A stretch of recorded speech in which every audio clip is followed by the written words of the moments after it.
major revelations in Bangladesh's elections as elections near on 12th of February and Bangladesh go to its polls, choosing its representatives for the 13th parliamentary elections. More clarity emerging by the way of various permutations, combinations that agencies are making as to who's going to win Bangladesh elections. Now, Bangladesh is heading into one of the most consequential elections in its history amid political upheaval, economic strain and growing security concerns.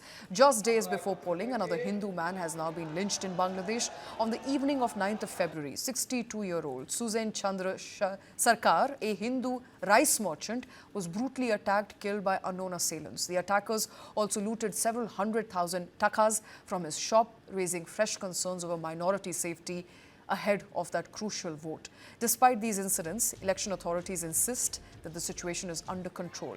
Bangladesh Election Commission says that voting will begin at 7:30 on 12th of February and that the Commission's assessment, as per the assessment, there are no major security hazards and preparations are now complete. This election marks a sharp break from Bangladesh's recent past. Over the last 15 years, under Prime Minister Sheikh Hasina, the country experienced political continuity and economic expansion, even as opposition parties largely boycotted elections. That era ended with Hasina's ouster in 2024 following a coup, and her party, the Awami League, has now been barred from contesting elections. Supporters of the transition are calling this Bangladesh's first genuinely competitive elections in years. But critics argue that excluding one of the country's largest political forces raises serious questions about representation and legitimacy.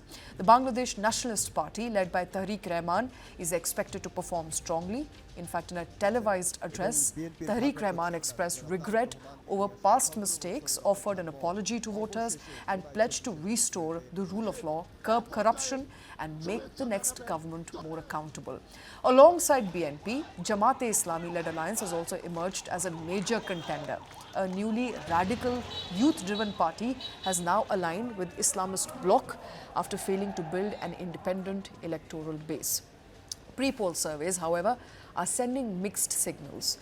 One major survey predicts a BNP landslide, another shows a near dead heat between BNP and Jamaat, while a third projects yet another BNP sweep, raising questions over methodology, credibility and voter influence. Analysts say what Bangladesh needs most is a clear mandate to restore stability in a nation of 173 million people after months of unrest, disturbed conditions in key sectors that have also been disrupted that need to be restored now for economic prosperities.